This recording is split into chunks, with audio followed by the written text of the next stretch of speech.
esta imagen que siempre la saco resulta sorprendente, creo yo, porque este territorio que vemos ahí, hoy muchos no lo reconocerán. Esto es, ahí al fondo se ve la montaña de Taco, para los que somos de aquí lo entendemos.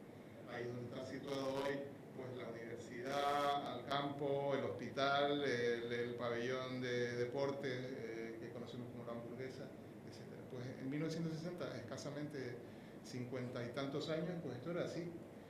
Y más reciente en el tiempo, la autopista TF1 al sur, pues en realidad era una carretera de 2 carriles, que se planteó su proyecto así y apenas estaba ocupada. Y vemos las Caletillas con un incipiente desarrollo turístico, con ese edificio perdido ahí en ese territorio. Estamos hablando de los años 80, o sea, antes de ayer.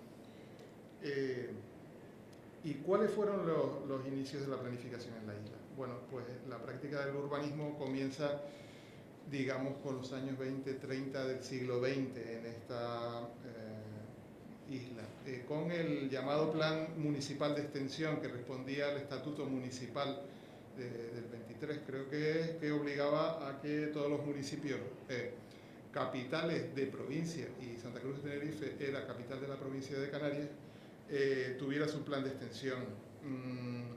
Este plan, que no tenemos referencia visual, se ha perdido, quiero decir, fue proyectado por un ingeniero que trabajó en el Plan General de Madrid y fue el que definió en 1933 la estructura con la cual conocemos esta ciudad. Esta ciudad salió de un plan de ordenación, aunque hoy no lo percibamos. Ese plan fue el que definió, pues, qué sé yo, la avenida 3 de Mayo, la avenida Benito Pérez Armas, el acabado de la Rambla por los dos extremos, la avenida de Anaga. Eso fue fruto de un proyecto definido de colonización del lado sur del Barranco de Santos, que es otro elemento geográfico esencial para comprender la ciudad, que es este elemento. Bueno, digamos que es uno de los primeros ejemplos de planificación. El segundo fue el Plan General de Urbanización de 1956, que en vez de dedicarse a planificar la creación de la ciudad, se dedicó a reconstruir el centro, y era una reformulación que cuando ya se había producido la división de la provincia de Canarias en dos provincias diferenciadas, pues todavía seguía aspirando esta capital, esta ciudad, a ser la capital representativa de toda la región. Y pues intentaron reconstruir el centro de una manera como monumental, y eso supuso unos cambios de alineaciones que han dejado la ciudad pues a medio construir, a medio hacer. Esa idea nunca se terminó. Bien. Pero bueno, luego, después del año 33, pues inmediatamente vino la guerra civil, el año 36, que acabó en el 39. Luego vino la guerra mundial, y en Canarias pues tuvimos un problema muy, muy gordo. Aquí se pasó mucha hambre y nuestros padres pues la sufrieron. Yo de pequeño oí mucho hablar de eso. Yo no lo padecí, pero mis padres sí. Las enormes dificultades para el abastecimiento. Se intentó aplicar una cuestión que era intentar sobrevivir cultivando todo lo posible, pero insuficiente. Entonces, la gente que estaba al frente en esa época, hacia el año 40, 45, pues intentaron buscar unas alternativas a la agricultura. De algo había que vivir, y surgió una cosa curiosa en Tenerife, lo que se llamó el Plan de Fomento de la Riqueza Insular, promovido por el Cabildo. Y plantearon por primera vez, bueno, primera vez no, pero vamos, plantearon iniciar un estímulo potente de alternativas económicas, y curiosamente eran la artesanía y el turismo, y entonces como alternativa a la agricultura de exportación. Y la idea que tenían era que Santa Cruz fuera el lugar de recepción de visitantes, y el Puerto de la Cruz y el Valle de Orotava y La Esperanza, fueran los lugares que eran los atractivos a visitar, curiosamente. se promovieron, la idea era promover varios hoteles de en torno a 500 plazas en Santa Cruz, a uno en el Puerto de la Cruz y unos elementos para recibir a los visitantes en el Monte de la Esperanza. Y aquí vemos el Hotel Mensei, que es el resultado de esa idea. Un hotel de 500 camas que aparece en ese momento en nuestra ciudad. También la idea del desarrollo turístico de Puerto de la Cruz, que surge aquí, pues se planteó también de una manera ilustrada, que hay gente que lo rememora de vez en cuando. Aquí tenemos un proyecto del arquitecto Alberto Sartori, un arquitecto suizo muy reconocido a mediados del siglo XX, que planteó no tanto un hotel como una residencia para artistas en Puerto de la Cruz, que es un proyecto de 1955. Pero esto era insuficiente y, vamos, como muy alicorto. Y entonces, en esos años surgió una idea de planificación económica centralizada en plena dictadura. El cambio de los que dirigían el país en esa época, entró lo que se llamaron los tecnócratas, pues se fijaron en Francia, y en Francia se estaban haciendo los planes nacionales de desarrollo económico y social como instrumentos para el progreso colectivo. Y esto, entre 1964, que aparece el primer plan, y la muerte del dictador, y eso, pues se desarrolló tres, y estaba en ciernes un cuarto plan de desarrollo económico y social. Y en Canarias, sorprendentemente, pues se estudió en mayor detalle qué se podía hacer con el turismo. También en esa época apareció el Ministerio de Información y Turismo del ministro Fraga en 1964. Apareció la idea de los centros de interés turístico. Y en Canarias se hicieron unos estudios muy curiosos. En 1964, precisamente, hay un documento que yo no lo he visto, pero tengo este plano, que se llamó Planificación Touristique des Îles Canaries, que lo desarrolló un arquitecto suizo que se llamaba Manuel Baud-Bovy, y hizo un informe que parece que tiene 60 páginas y definió los enclaves para la colonización turística, y que vemos en este plano de alguna manera representados. No sé si lo es cierto, el Puerto de la Cruz, por supuesto. Santa Cruz ya había perdido importancia.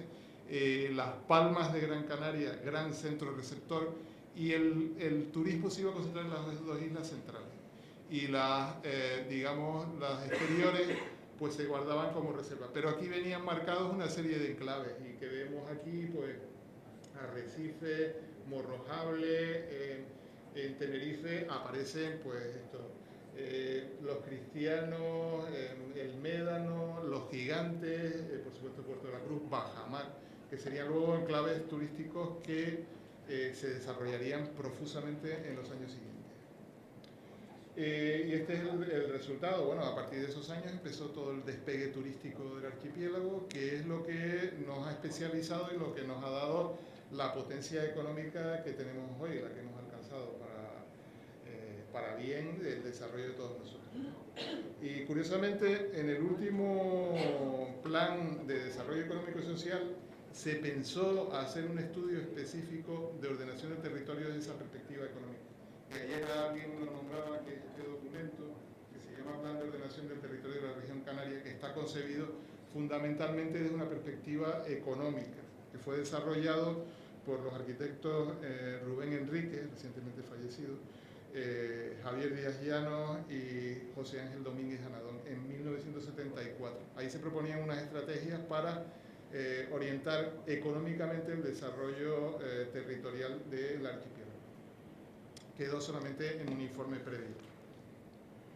Y en combinación con esto, y quizá con algo de anterioridad, y tiene que ver también con toda esa estrategia turística estatal, aparece el primer plan insular de Tenerife, en el año, estaba diciendo, 1972. Fue un encargo que se le hizo a una empresa consultora muy importante que era Doxiadis Ibérica. Yo creo que no existe ya, no sé si es así. Y estaba liderada por un consultor griego que se llamaba Constantin Doxiadis, que tuvo una importancia enorme en la segunda mitad del siglo XX. Él desarrolló la teoría de la equística, que era como la ciencia de los asentamientos humanos. Y el Plan Insular de Tenerife, pues esto es un documento que supuso un modelo físico para localizar espacialmente las numerosas inversiones públicas que podían haber y que se iban a concretar o se habían definido en los planes de desarrollo. Allí aparecen los puertos y aeropuertos existentes y otros que se vislumbraban como propuestas. En esa época no existía el aeropuerto sur, pero ya está aquí marcado. Estaba el del norte, estaba el puerto de Santa Cruz, pero ya se preveía un desarrollo en el sur. Aparecen dos ámbitos de polígonos importantes, el polígono industrial de Güímar y el polígono industrial de Granadilla. Se reservaba toda la ladera oeste y parte de la sur para el desarrollo turístico, como las mejores condiciones para ese desarrollo.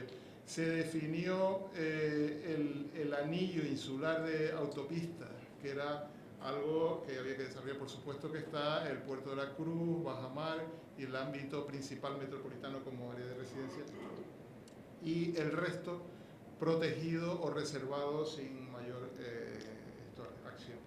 Estos dos planos, que son los únicos que he podido conseguir, pues es el esquema, digamos, estratégico que hemos venido desarrollando en los últimos 45 años.